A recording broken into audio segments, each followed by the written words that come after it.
Howdy y'all, Virginia Piper here. I've got the third video in a series talking about a trip I took with my family into Washington, D.C. to see the Museum of the Bible. By the time we arrived, we were ready for lunch.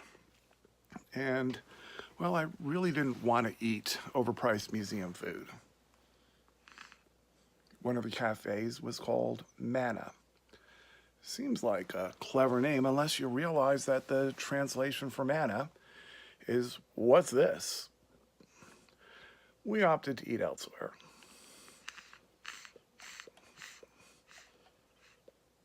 I found a Korean fast food restaurant near the museum and really wanted to try it. So we ventured inside. The place was called Rice Bar. And there's a chain of them in the district.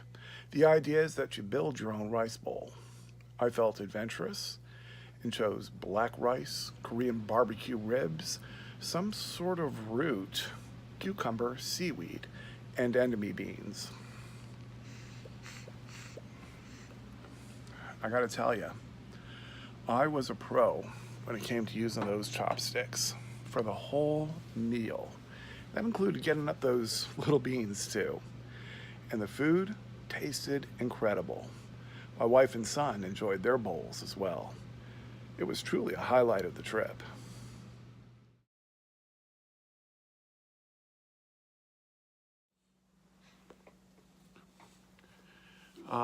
So you just saw the entrance to the Museum of the Bible.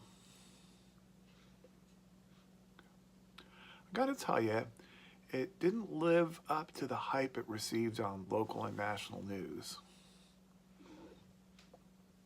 I mean, we were almost expecting something like the parting of the Red Sea. And that's not what it was about at all.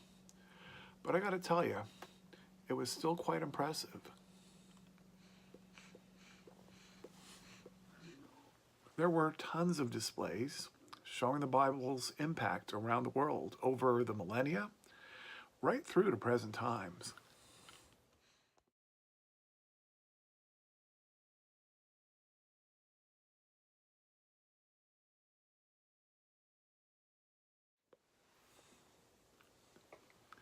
And boy, did this place have Bibles from different time periods over hundreds of years and from different countries.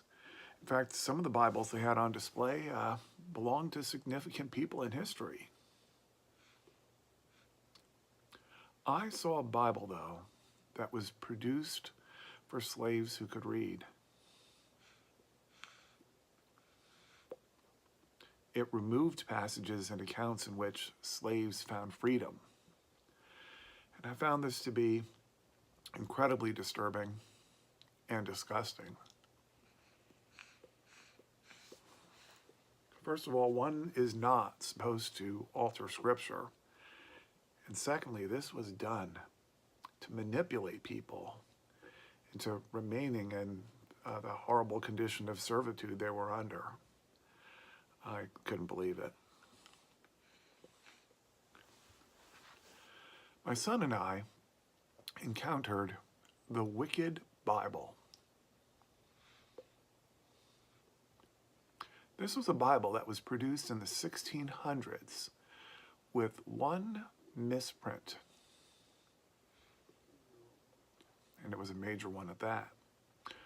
One of the 10 Commandments is thou shalt not commit adultery. In this case, the word not was left out. And so we had thou shalt commit adultery. Consequently, most of the copies of this Bible were burned. Only a handful of them are still around, and the copy that you see here, or will be seeing here, is worth over $80,000.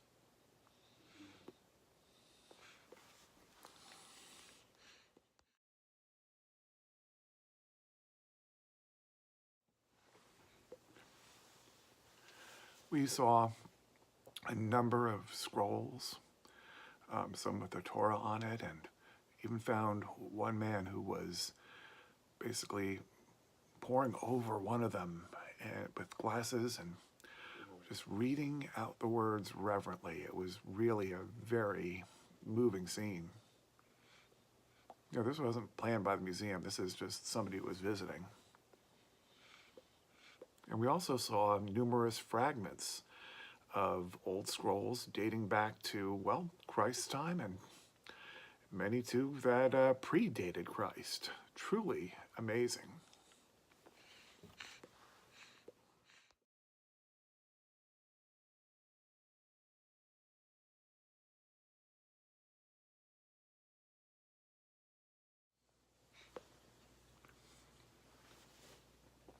We also learned that the Bible has been translated into over 1,000 languages. And there are many more to go. The work is continuing. So I walked away with a renewed appreciation for the book. How much of the old texts are still available today, and the impact that it's had on our world for years. Well,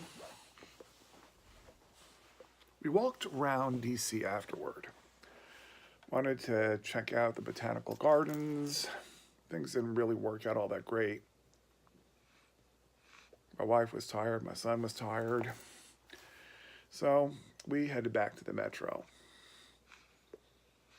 But before we went inside, we stopped over at a coffee shop for some refreshment. A barista took a look at me and said, "Sick mustache, man." I thanked him for the compliment. Gotta say, just had an incredible Saturday. It was an awesome way to spend part of the Memorial Day weekend. Hey, take care, y'all.